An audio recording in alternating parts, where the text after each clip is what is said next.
Have you ever felt sometimes that nothing's going right in life, or that no matter how much you do or how much you try to do your best, that you're always upset or stressed about something? I think we've all felt this way before, right?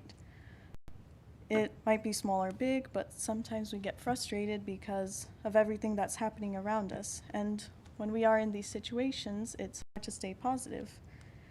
But then, what can be done? The title of my sermon, as Brother Eduardo said, is called A Lesson In. Why did I give it that title, you may ask? Well, you'll find out at the end of this sermon. But to understand the point of this message, we will first look at the life of someone who went through much more than any of us, I'm sure, and that is the life of Joseph. This is a pretty well-known story, so I'm not going to go into all the details, but I would like to go over a little bit, I would like to go over some points and bring up certain parts of the story. So to start, who was Joseph? Joseph was one of 12 sons of Jacob and the firstborn of Rachel. Now this will be an important detail later on. In his early youth, what happened in his early youth? What was it like? Yes. Yeah, in his early youth, he had a good education in the ways of God. He was taught well by Jacob. Things like trusting in God and having a firm foundation. These lessons would be crucial to him later on.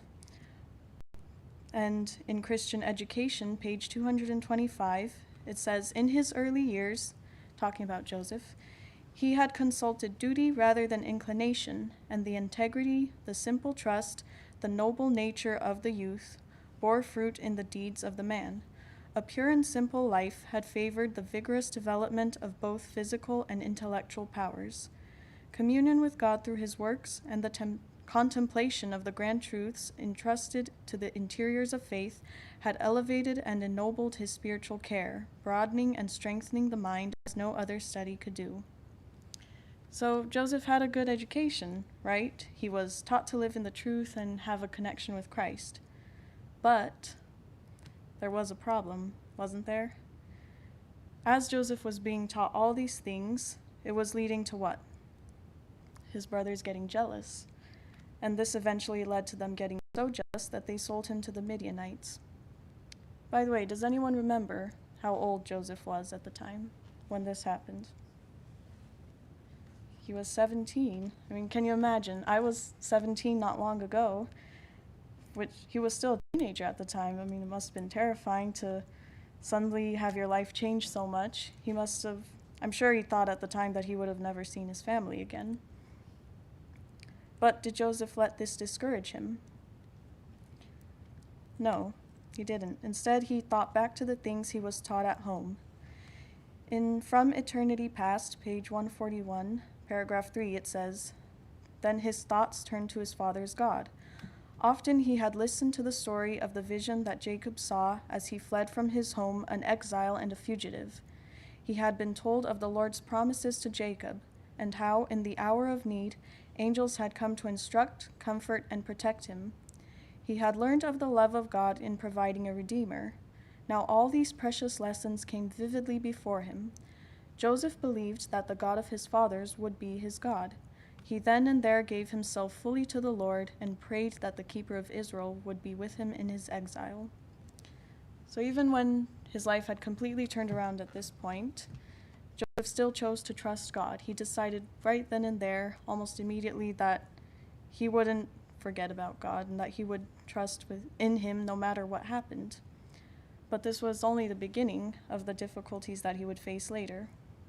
But in the meantime, what happened next? After he arrived in Egypt, Joseph was sold to Potiphar, an officer of the Pharaoh, so he was a pretty important person. How long did he work under Potiphar? According to the spirit of prophecy, it was 10 years, which is quite a while. But what happened in those 10 years?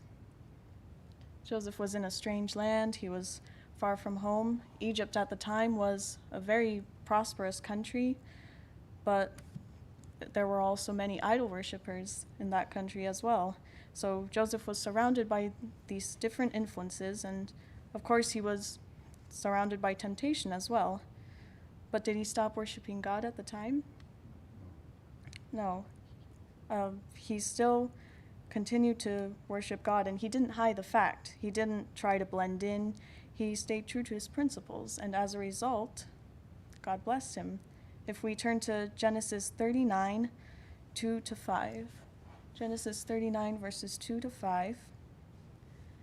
And it says, "And the Lord was with Joseph, and he was a prosperous man, and he was in the house of his master the Egyptian.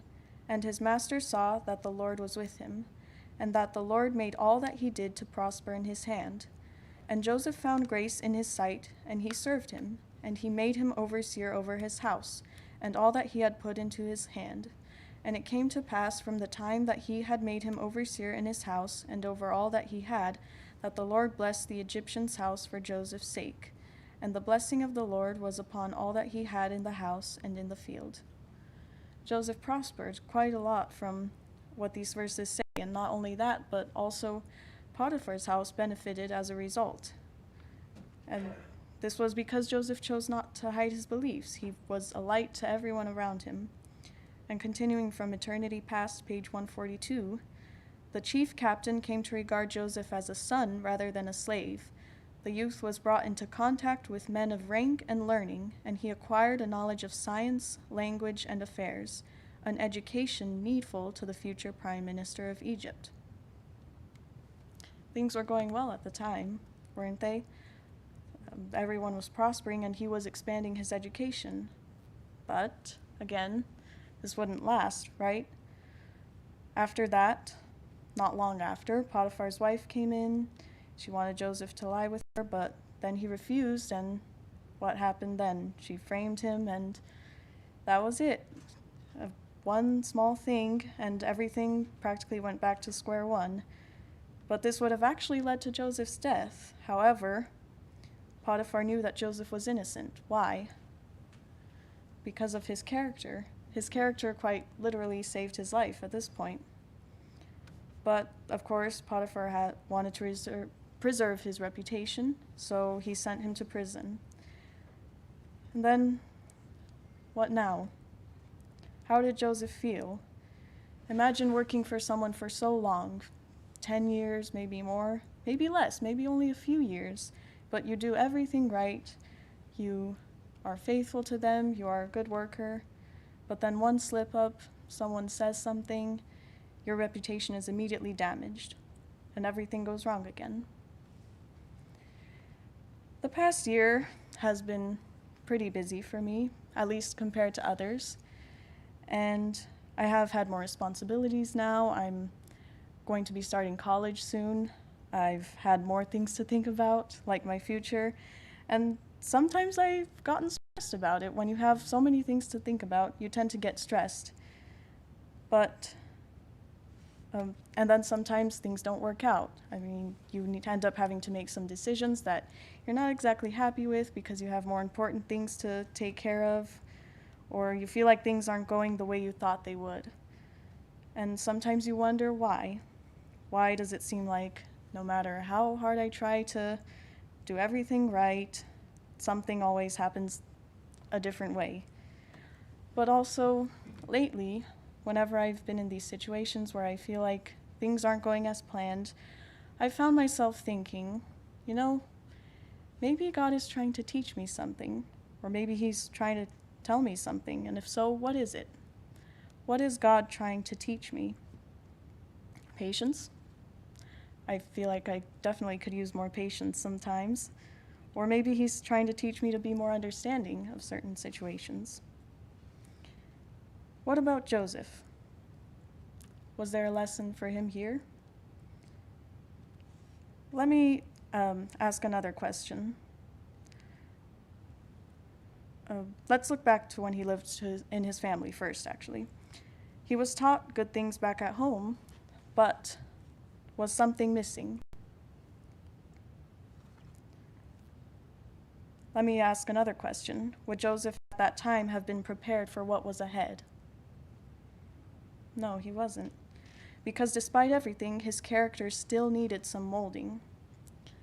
But even this experience, this is from Eternity Past, page 141, and it says, but even this experience, talking about the night that Joseph was separated from his family, it says, but even this experience was to be a blessing to him. He had learned in a few hours that which years might not otherwise have taught him. His father had done him wrong by his partiality and indulgence. This had angered his brothers and provoked the cruel deed that had separated him from his home. In his character, faults have been encouraged. He was becoming self-sufficient and exacting. He felt that he was unprepared to cope with the difficulties before him in the bitter, uncared-for life of a slave. So there were some things that were missing. Joseph, as I heard Brother Eduardo mention before, he was kind of spoiled. And there were some parts of his character that needed a bit of working on. And God knew that. God knew that in order for Joseph's character to grow, and in order for him to learn what he needed to be somewhere else. He couldn't stay there to learn what he needed to learn. And Joseph needed to go through those things in order for him to develop. And that's how it is with us, isn't it? Sometimes things happen in our life that are out of our control and we aren't sure why. And we might never find out why certain things happen the way they do. But there is one person who does know why. And that there is one person that knows exactly what our future is and what will happen before we get there. And that person is God. I would like to turn to 1 John 3:20. 1 John 3:20, and it says, for if our heart condemn us, God is greater than our heart, and knoweth all things. Another verse that I'd like to look at is Isaiah 55:8. For my thoughts are not your thoughts, neither are your ways my ways, said the Lord. Joseph knew this. He knew that God was in control of everything, and he knew that God knew what his future would be, and that there was a reason for this. Even when he was put in prison after being wrongfully accused, and even when he stayed there for 2 years longer because the wine bearer completely forgot about him, he continued to trust in God. I'd like to read one more thing from Eternity Past, page 144, paragraph 1. It says, but Joseph's real character shone even in the dungeon. His years of faithful service had been most cruelly repaid, yet this did not render him morose or distrustful. He had peace and trusted his case with God. He did not brood upon his own wrongs, but forgot his sorrow in trying to lighten the sorrows of others. He found a work to do even in the prison. God was preparing him in the school of affliction for greater usefulness, and he did not refuse the needful discipline. He learned lessons of justice, sympathy, and mercy that prepared him to exercise power with wisdom and compassion. So even being in the prison for that much time, Joseph learned to work with things, despite no matter where he was. And in the end, things worked out. Eventually, he did get out of prison 2 years later, and he was made what would be the equivalent of prime minister today. He was second in command to the Pharaoh in Egypt. It's like it says in Romans 8:28. And we know that all things work together for good, to them that love God, to them who are the called according to his purpose. So when I was preparing this sermon, the title was originally going to be A Lesson in Perseverance, because I felt like that was one of the things that Joseph learned. He had to go through a lot, and he had to persevere through a lot. Then I decided to give it the current title, A Lesson in, and left it hanging there, because we have things to learn. We are at different stages of our life, and we're at different points, basically. Some of us need to learn more patience, but some of us need to learn something else. And sometimes God allows things to happen because, like Joseph, he's preparing us for something in the future. I don't know what goes on in everyone's lives or what everyone faces every day, But next time you find yourself stressing about something, or you feel frustrated about things going completely different or not the way you wanted, just stop and ask yourself, is God trying to tell me something? And then search the scriptures.